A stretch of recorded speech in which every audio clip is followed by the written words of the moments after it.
Hola, ¿qué tal? ¿Cómo están? Les saluda Héctor Sánchez y bienvenidos a Impacto Económico. Vamos de inmediato a revisar los titulares de esta jornada. La industria petrolera de Venezuela permanece asediada por las medidas unilaterales de Estados Unidos. Washington extendió sanciones a la empresa rusa Rosneft por comerciar con Venezuela.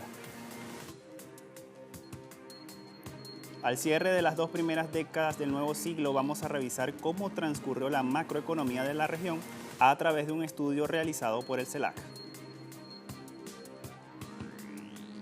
China anunció que eximirá de aranceles a productos estadounidenses. ¿Cuántos y cuáles son estos productos? En Economía 360 le contamos.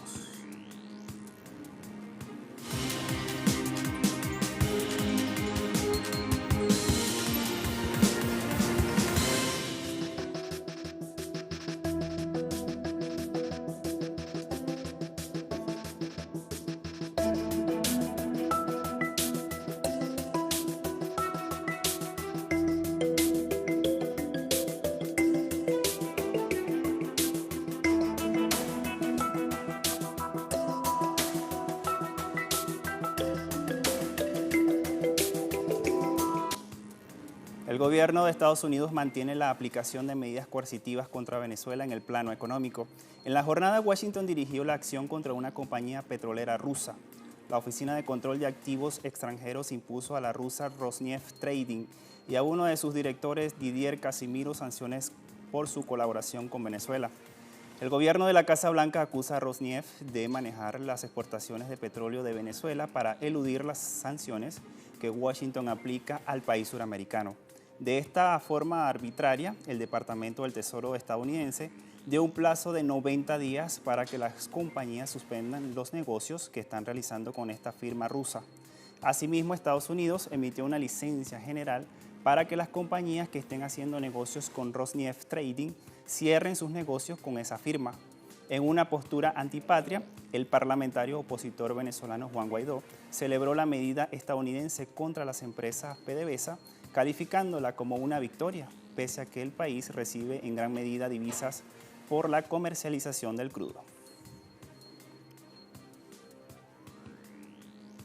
Y hay reacciones por parte del gobierno de Venezuela y la Cancillería de Venezuela repudió estas sanciones estadounidenses contra la petrolera rusa. Esta información la obtenemos desde el portal de nuestra casa televisiva www.telesurtv.net.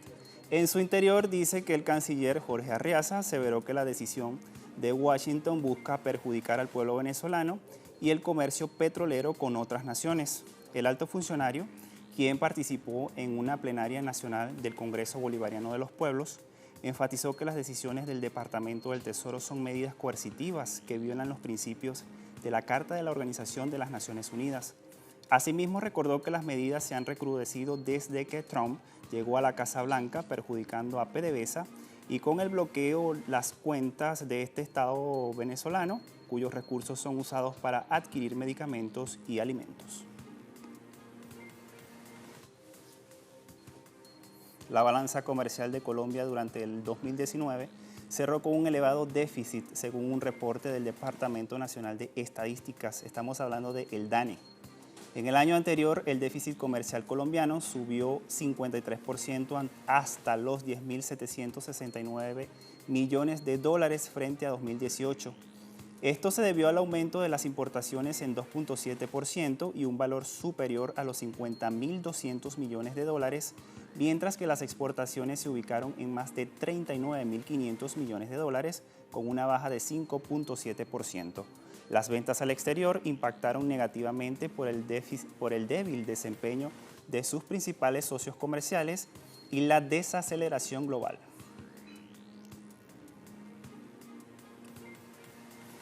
En Honduras, el Banco Central reveló un alza de la deuda externa pública y privada en un 5.5% al cierre del año pasado. La entidad financiera del país centroamericano reveló que la deuda hondureña sumó el pasado año 499.3 millones de dólares, que se agregan a los más de 9 millones registrados en 2018. Aproximadamente el 92% del total de deuda se contrató a largo plazo y solo el 8.1% a corto plazo.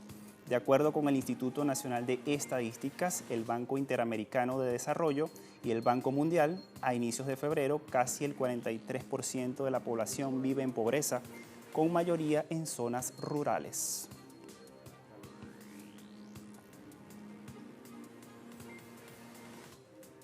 En México fue hallado un yacimiento con reservas equivalentes a 300 millones de barriles de crudo. La exploración fue realizada por la empresa italiana Eni en el prospecto Sasquén, en aguas de Cuenca Salina. Esto está ubicado a unos 65 kilómetros del sureste de las costas de México. La empresa informó que las muestras del pozo reflejan buenas propiedades y propiedades petrofísicas y cuenta con una capacidad de producción de más de 10.000 barriles de petróleo por día. Este hallazgo es el segundo que Eni notifica a la Comisión Nacional de Hidrocarburos en un lapso menor a 2 años. Y en Panamá, movimientos sociales y sociedad civil están protestando ante la iniciativa del gobierno por aumentar las edades de jubilaciones y cuotas de la seguridad social. Esta es una propuesta que aseguran promueven organismos de crédito internacional y el sector empresarial. De la seguridad social depende el 70% de los panameños. Planes para aumentar las edades de jubilación, entre otras medidas paramétricas, han encendido las alertas de movimientos sociales. Tiene que haber respeto y tiene que debatirse de cara al pueblo. No es que vienen aquí a implementarnos medidas que ya todos sabemos, aquí todos los presentes, todos los que estamos aquí que somos trabajadores, sabemos que eso lo vienen discutiendo hace rato. Sabemos que es la medida que quieren aplicar y no podemos estar de acuerdo con este tipo de medidas. Esto empeora la calidad de vida de los trabajadores en el periodo de jubilación, en el periodo de pensiones. El Fondo Monetario Internacional propuso a Panamá aumentar la edad de jubilación de los hombres de 62 años a 65 o 70, mientras que las mujeres de 57 años a 65 o a 70.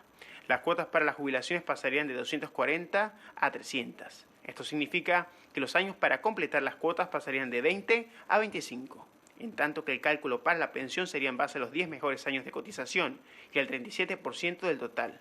Actualmente, el cálculo de la pensión es en base al 60% del salario.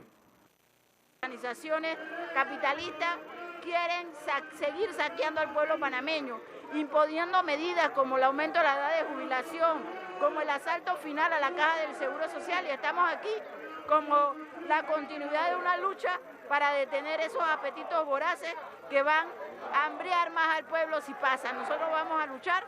El proyecto es promovido por gremios empresariales como la Cámara de Comercio e Industrias, siguiendo instrucciones de organismos internacionales. Coincide con lo que pidió el Fondo Monetario Internacional, aumentar la edad de jubilación, aumentar la cuota obrero patronal y disminuir beneficios de los asegurados.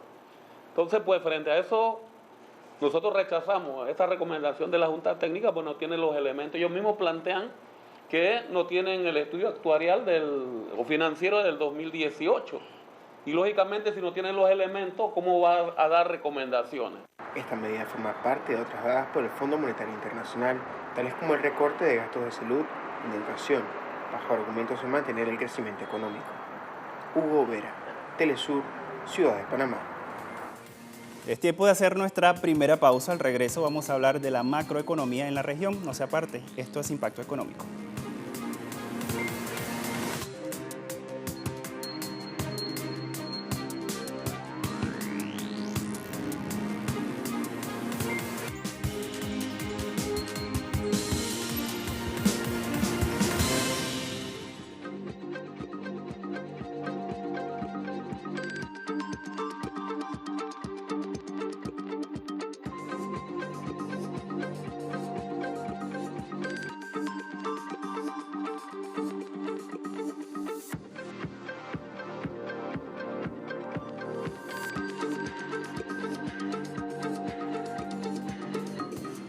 El Centro Estratégico Latinoamericano de Geopolítica, estamos hablando del CELAC, presentó un balance sobre el comportamiento del Producto Interno Bruto en 19 países de la región latinoamericana.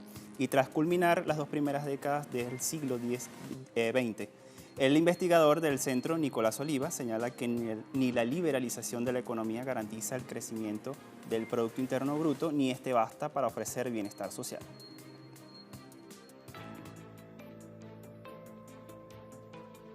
De acuerdo al Centro Estratégico Latinoamericano de Geopolítica, el CELAC, entre los años 2000 y 2019, Panamá, Perú, República Dominicana y Cuba lideraron el crecimiento per cápita de las últimas 2 décadas. Particularmente Panamá, bajo la tutela norteamericana, se ha convertido en el centro logístico y una de las guaridas fiscales de los capitales provenientes de la evasión y corrupción mundial. Según el CELAC, la lluvia de capitales oscuros exacerbada con la globalización han hecho de Panamá el campeón latinoamericano en crecimiento a costa del sacrificio del resto de naciones del planeta. En el caso de Cuba, el bloqueo estadounidense por 60 años que le ha impedido al país comerciar con el mundo. Sin embargo, a pesar del bloqueo, la isla está dentro del grupo de países líderes en crecimiento per cápita de los últimos 20 años, logrando reconducir su economía, y las políticas dieron mejores resultados entre 2000 y 2008, y un modesto desempeño entre el 2009 y el 2019. El investigador Oliva agrega que Perú y Bolivia son otros ejemplos de países que lograron buenos desempeños, pese a que siguen modelos distintos. Lograron crecer, reducir pobreza y mantener estabilidad macroeconómica. Perú lideró el crecimiento latinoamericano de los últimos 20 años, pero se debilitó entre 2010 y 2019 y fue superado por Bolivia, país que basó su política económica en las nacionalizaciones. De hecho, desde 2015, con la caída del precio del petróleo, Perú mostró un desempeño mediocre mientras que Bolivia siguió en la senda del crecimiento sostenido. El CELAC indica que el caso Bolivia deja en evidencia que el estímulo de la demanda interna vía gasto público es una política mucho más eficiente para expandir el Producto Interno Bruto que la receta de la austeridad. En un segundo grupo se ubicaron Chile, Costa Rica, Uruguay, Colombia, Paraguay, Honduras, Nicaragua, El Salvador y Ecuador, países que lograron un desempeño macroeconómico medio, pese a que sus gobiernos aplican la receta neoliberal desde hace 3 décadas. Y en este estudio el CELAC también muestra un grupo de países latinoamericanos que registraron crecimiento económico medio y bajo en las últimas 2 décadas. Vamos a ver cuáles son estos países. El Centro Estratégico Latinoamericano de Geopolítica, CELAC, a través de un estudio devela que Colombia, Paraguay, Honduras y El Salvador son ejemplos de crecimiento medio entre 2000 y 2019, pero de muy baja calidad. Por su parte, Colombia y Paraguay muestran reducción de pobreza en las últimas 2 décadas, pero con alta inequidad, aumento de la precarización laboral y una gran parte del excedente económico, cada vez más en manos del capital y menos en los trabajadores, según el CELAC. En ese sentido, en Colombia se han profundizado las políticas neoliberales y al parecer son el germen de las recientes manifestaciones ciudadanas en un marco de privatización, flexibilización laboral y desindustrialización de la estructura productiva, situación que no se diferencia mucho a lo que sucede en Chile, donde los ciudadanos protestan contra las políticas del gobierno de Sebastián Piñera. Asimismo, el CELAC señala que el crecimiento del Producto Interno Bruto de Honduras y El Salvador se traducen en nula reducción de pobreza. En el caso de Honduras, esta no bajó del 60% entre 2000 y 2016, y en El Salvador pasó de 38 a 35% entre 2000 y el 2015. A la lista se suma Costa Rica, que a pesar de ser uno de los países con más altos niveles de desarrollo humano, paradójicamente en 20 años, redujo muy poco la pobreza.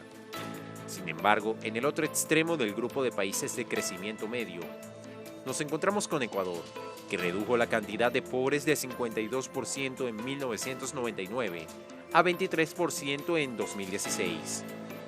Finalmente, en estas 2 décadas, encontramos un tercer grupo de países con crecimiento bajo respecto al resto de los países. Por un lado, países centroamericanos como Guatemala, Puerto Rico, Nicaragua y El Salvador, muchos de ellos fieles seguidores de las recetas neoliberales y alumnos de la tutela norteamericana. Mientras que por otro lado, también encontramos a las 3 economías más grandes de la región, Brasil, México y Argentina. En 20 años, el Producto Interno Bruto per cápita de Brasil fue 26% más grande, el de México 12% y Argentina 19%. Y en el caso de la reducción de la pobreza en el gigante suramericano, la redujo con políticas de izquierda de 35 a 15% entre el 2000 y el 2013. Lo mismo ocurrió con Argentina, que después de la crisis de 2001, la política social y un crecimiento sostenido llevó a la pobreza de 54 en 2003 a 5% en 2013. Y esta investigación del CELAC suma al análisis el fin del boom de los commodities desde 2015 hasta 2019, lo cual condujo a todos los países a entrar en un periodo de ralentización de sus economías, o lo que es igual a un crecimiento moderado. La excepción fue para República Dominicana, un país que mostró una evolución favorable en las últimas 3 décadas y su crecimiento no depende de los recursos naturales. Sin embargo, este país caribeño es el mejor ejemplo de que el crecimiento no basta. Entre 1990 y 2019, el PIB per cápita se expandió a 5.4% en promedio, pero la pobreza no logró reducirse. En el año 2000, la pobreza urbana era de 23% y la rural de 46%. Para en 2013 ya alcanzaba 38% y 50% respectivamente. El resto de los países que frenaron su crecimiento en el periodo 2015-2019, quedando en la lista de países que mejor sortearon desaceleración, entre ellos está Panamá, Bolivia y Paraguay. Los peores desempeños durante el periodo fueron para Argentina, Nicaragua, Ecuador y Brasil. El CELAC concluye que las condiciones externas para América Latina en el periodo 2020-2030 no serán iguales a las que fueron entre los años 2000 y 2014.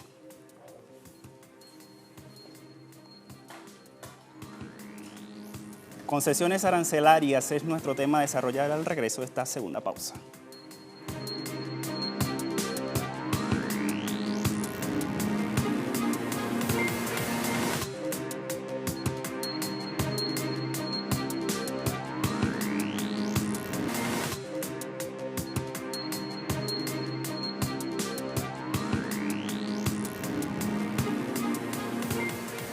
China anunció que eximirá de aranceles a productos estadounidenses y de esta manera el gigante asiático cumple con la fase 1 del acuerdo comercial que pactó con Estados Unidos a mediados de enero pasado. La medida, que fue anunciada por la Comisión de Aranceles Aduaneros del Consejo de Estado, beneficiará a productos como la carne de cerdo y vacuno, la soja, el gas licuado, petróleo crudo, la chatarra de cobre y también de aluminio. Además, incluirá dispositivos médicos como monitores de pacientes, medidores de la presión arterial, equipos de transfusión de sangre y de ventilación, muy necesarios para atender a los contagiados con el coronavirus. Esta exención de gravámenes es la tercera que aplica el Dragón Rojo desde la guerra comercial con Estados Unidos, decisión que se conoce después de que el viernes pasado entró en vigor la fase inicial del pacto entre Washington y Beijing.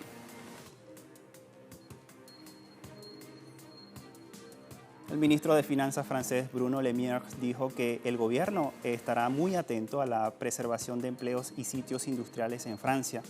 Las declaraciones de Le Maire se producen después del anuncio del viernes pasado de que Renault podría cerrar su fábrica después de registrar su primera pérdida desde 2009. Así lo informó la directora ejecutiva interina de la empresa, Clotilde Delbos. Asimismo, el grupo también sufrió la caída en la contribución financiera de Nissan, su aliado japonés en dificultades, y en el abandono de un reclamo fiscal en Francia, razones que llevan a esta compañía a reducir los costos en 2.000 millones de euros en los próximos 3 años. Aquí es importante recordar que el Estado francés es accionista de Renault con 15% de las acciones. Es por ello que Le Maire llamó el pasado domingo al presidente de la compañía, Jean-Dominique Cernat, para comenzar el diálogo.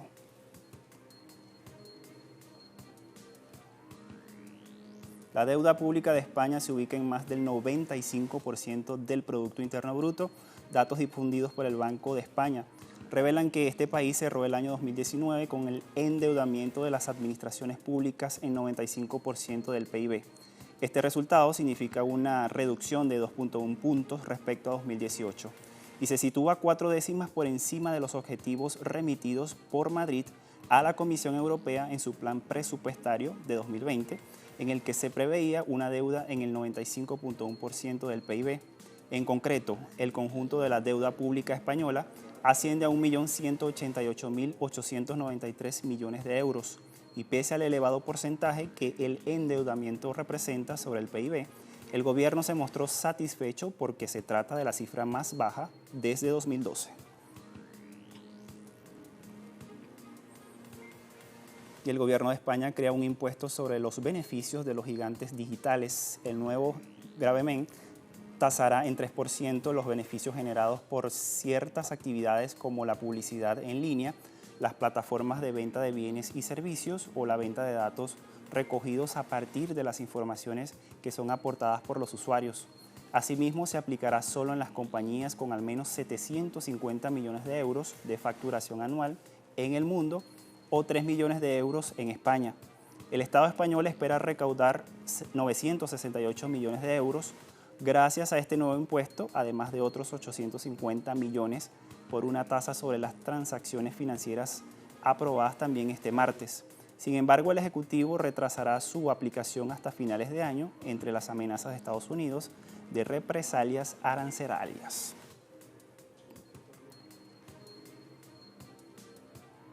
Doble moral de Estados Unidos, rechaza a Huawei por comprar sus equipos. Esto lo titula así el medio ruso Sputnik.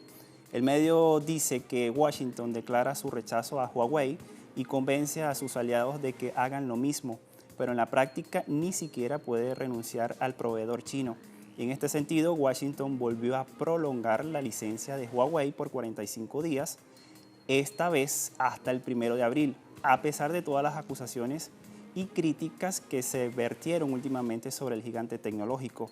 Y a pesar también de que el Departamento de Comercio de Estados Unidos había incluido a Huawei en mayo de 2019 en la lista de entidades a las que se les prohibía comprar componentes y tecnologías estadounidenses sin contar con las licencias respectivas.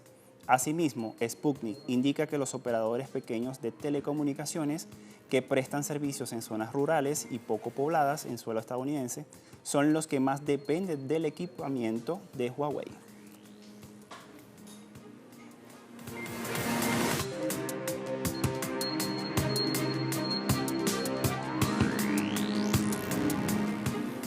Y es momento de revisar los indicadores petroleros al cierre de la jornada de este martes. Vamos a ver cómo está la relación para WTI, que marca $51.77 el barril y tiene una baja de 1.29%. Vamos ahora a revisar la referencia de Brent en Europa. Se ubica en $57.02 el barril y pierde 1.06%. Revisamos ahora la relación del crudo venezolano, 314.80 yuanes, con una baja de 7.77 yuanes al cierre de la semana pasada. Con estos indicadores llegamos al final de esta emisión de Impacto Económico. La invitación es para que visiten nuestras redes sociales. A todos muchas gracias. Hasta la próxima.